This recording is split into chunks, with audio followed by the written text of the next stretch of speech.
Bonjour tout le monde. Donc aujourd'hui on est bien le premier jour du mois de mars.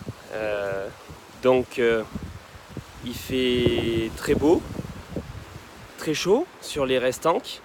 Par contre beaucoup de vent, on a des rafales autour de 60-70 km/h. Ça va persister samedi, ça va s'arrêter dimanche et ça reprendra lundi. Voilà un peu la météo du week-end avec des bonnes températures. Là, il fait au moins, sur le site de la Restanque, il fait au moins 20 degrés en surface, si on prend le sol. Donc voilà, donc il y a beaucoup de chaleur. Là, je suis près de mes ruches. Et puis, ce que je vois, c'est que c'est pas mal. Ça sort, ça s'amuse, ça fait des feux d'artifice. Alors tout à l'heure, il y en avait un peu plus. Donc voilà. Donc en fait, le programme, c'est quoi ? Le programme, c'est dimanche après-midi. Donc c'est une ruche qui... Là, on voit bien. Là, on a bien pas mal d'abeilles. On les entend chanter. Elles sont heureuses, elles sont contentes. Ah oui, là, il y a du monde. C'est pas mal. On voit qu'il y a du pollen. On voit des jeunes abeilles. Donc je pense que ce que j'ai stimulé depuis le 14 février, donc 14 février j'avais 4 cadres de couvain mais très localisés, vraiment sur la partie basse de la ruche, là où il fait le plus chaud. J'ai rajouté un cadre bâti de l'année dernière. Et puis j'ai fait une petite rotation de vieux cadres vers l'extérieur qui seront changés donc pour la fin de la période. Donc fait de la place parce qu'il y a beaucoup de miel. Donc ça a été une année à la con. Une année très bien pour le miel, mais très compliquée pour gérer l'espace des pontes dans les ruches. Donc moi je me suis fait baiser 2 essaims qui ont rempli trop de miel. Et puis des reines qui n'ont pas su passer le cap de la ponte d'arrière-saison. Et puis un peu de varroa juste pour l'installation des essaims en masse sur les abeilles. Le portrait était tiré, donc on n'en parle plus, c'est terminé, rentré au placard. Voilà, donc là on voit des abeilles heureuses. Donc en fait, l'objectif c'est de faire grossir le couvain sur cette belle période de chaleur qu'on a eue dans le sud depuis le 14 février, donc on est le 1er mars. Donc elles ont été ouvertes une seule fois, le 14 février, sortie des cadres. Et le week-end dans la foulée, un nourrissement avec de la pâte protéinée, farine de soja, levure de bière et du sucre. Voilà. Si vous êtes intéressé, vous me posez la question et je vous donne les proportions qu'il faut. Donc moi je calcule exactement la valeur nutritionnelle par rapport à la farine, par rapport au taux de protéines, etc. Donc en gros j'ai opté pour une formule qui permettait d'avoir au moins plus de 55 voire 60% de sucre, donc beaucoup d'énergie, 2 tiers d'énergie, autour de 28% de protéines et avec un maximum de travail sur la formule pour avoir le minimum, c'est plutôt ça qu'il faut retenir, le minimum de fibres qui sont finalement pas digestes pour l'abeille. Donc là j'ouvre pas, j'ouvrirai dimanche après-midi, donc je vous ferai une vidéo pour vous montrer si la pâte a été prise, pour voir s'il faut améliorer l'appétence de la pâte. J'avais mis à peu près pour 1 kg de galettes, j'avais mis 100 g de pollen, parce que le pollen que j'ai, c'est du pollen acheté, c'est du pollen sec.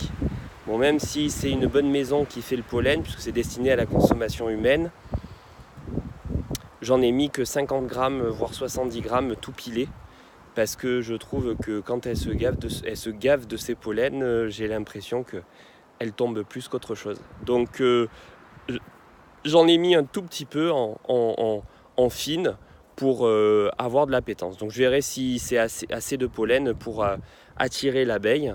Donc j'ai posé dans des bandes à lube, on verra, des gâteaux en fait en longueur sur l'intercadre, vraiment en position du couvain ouvert. Hein. Donc il est lu bibliographiquement qu'il ne faut pas mettre ces galettes de pollen trop loin ou au sol ou éloignées de ce couvain ouvert, parce que les nourricières semblerait qu'elles fassent un petit chemin de 4 cm. Je vais mettre comme ça, c'est peut-être plus simple si vous voulez voir les abeilles en même temps.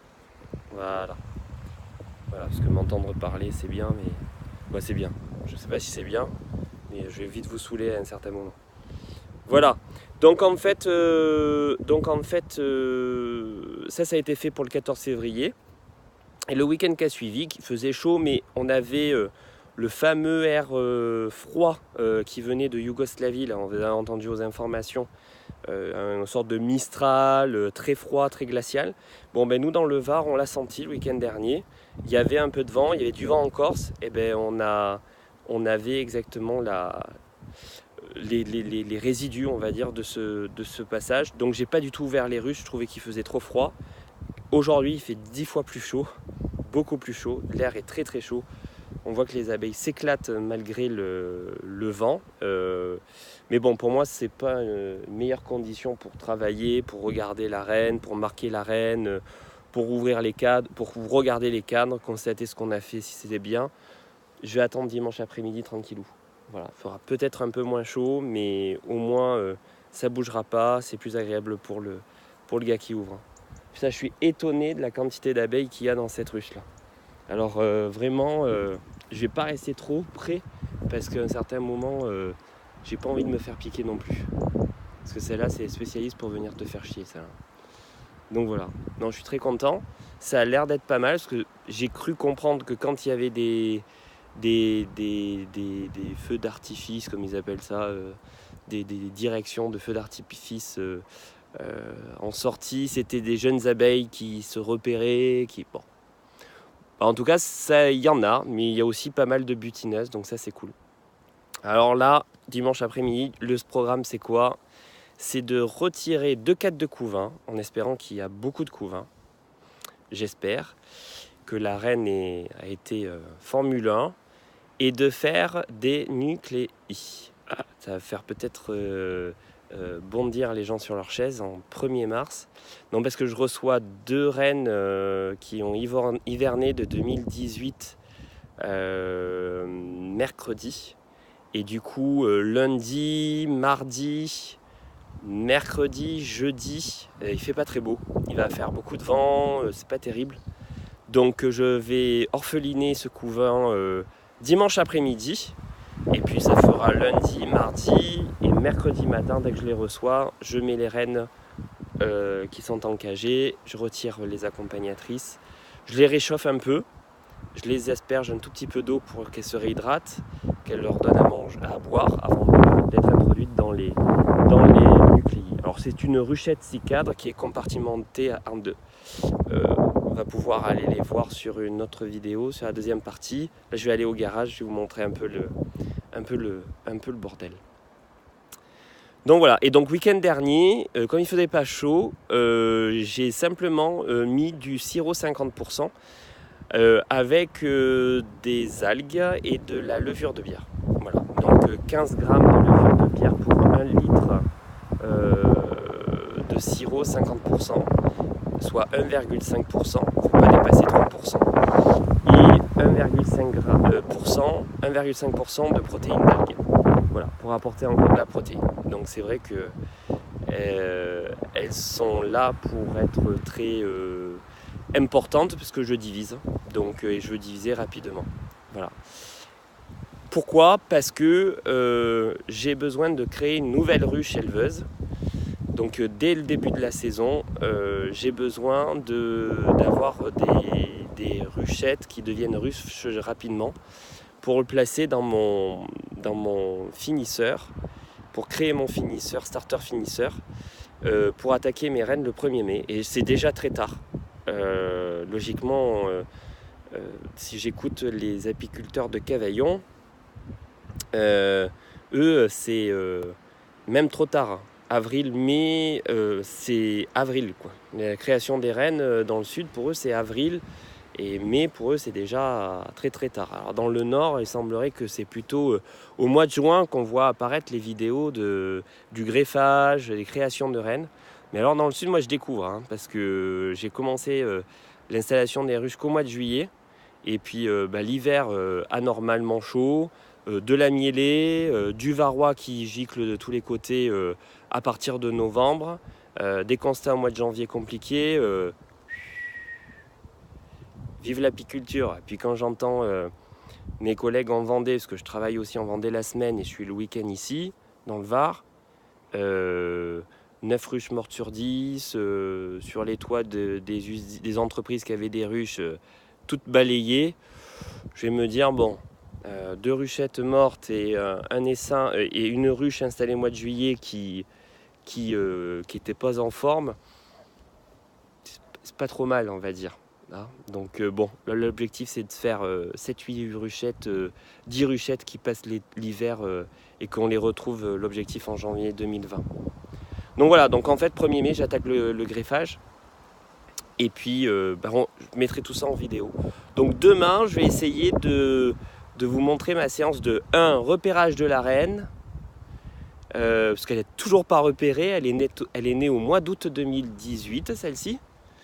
Et bien, sans rien foutre, c'est celle que je me suis occupé le moins. Moins t'en fous, et mieux tu les laisses tranquilles, et plus c'est. Elles ont eu leur acide oxylique le 15 janvier, donc parce que j'ai pas eu de froid avant ici. Et bien la prochaine fois, ça sera le 1er décembre en Varomède. Voilà.